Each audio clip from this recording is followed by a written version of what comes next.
Et salut les amis, aujourd'hui je vous fais une vidéo sur comment élever les fourmis en captivité.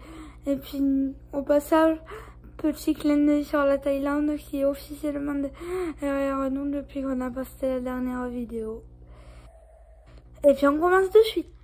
Alors déjà pour débuter votre colonie en captivité, donc, eh bien, vous allez devoir soit trouver une reine dans la nature tout simplement, soit en acheter une via internet.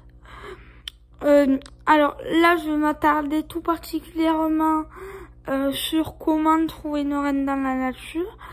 Alors déjà pour trouver une reine dans la nature, ceux qui ont des piscines c'est vraiment la triche, parce que juste après l'essaimage, et ben, il y aura plein de fourmis dans votre piscine avec des ailes. Et si elles sont encore vivantes, vous les repêchez. Et puis quelques jours après, elles s'arracheront leurs ailes. Et puis après, elles feront des petits.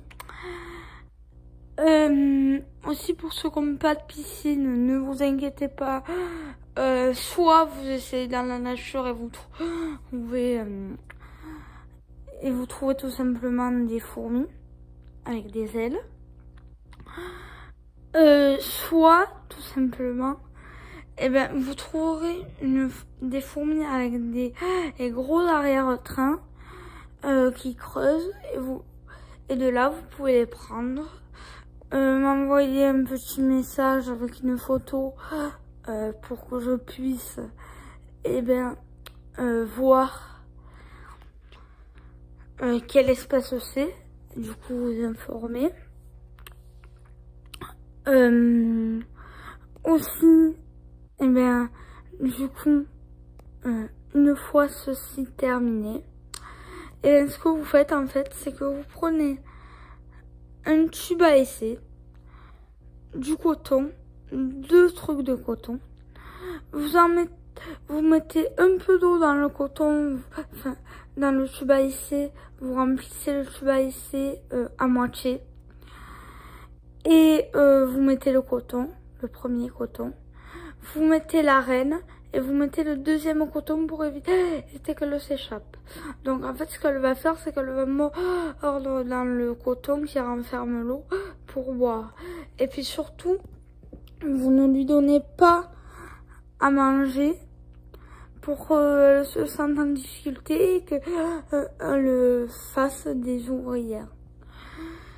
Puis alors, là, si vous avez acheté une fourmi, eh bien vous en êtes exactement au même point. C'est-à-dire que là, vous avez votre reine dans le tube à essai.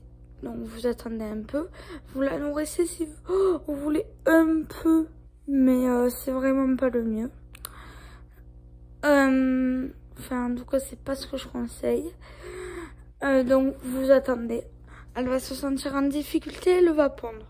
Là vous attendez 3 semaines, 1 mois, des fois ça peut prendre un peu plus, mais surtout quand vous attendez le temps que fasse des œufs, et bien vous la mettez dans du papier comme ça pour que le voit pas, ou du papier alu pour que le voit pas l'extérieur, et que du coup elle soit dans le noir en fait, pour avoir du calme.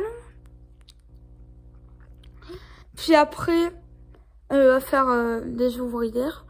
Donc moi ce que je fais, c'est pour les vidéos, dès qu'elle fait des ouvrières, je la mets de suite dans le nid. Mais franchement c'est pas le meilleur. Mais voilà.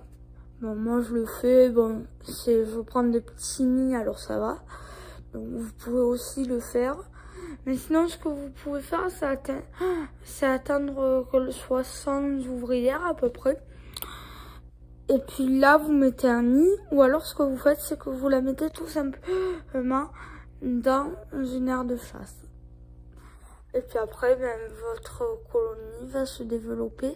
Et ce que j'ai oublié de dire précédemment, c'est que dès que vous avez les premières ouvrières, et ben vous commencez à donner à manger. Donc si c'est des Messor Barbarousse par exemple, le plus fréquent, ben vous mettez des graines. Et puis sinon, voilà. Et sinon, ceci dit, c'est ainsi que se termine cette vidéo. J'espère que ça vous aura plu et ciao les amis.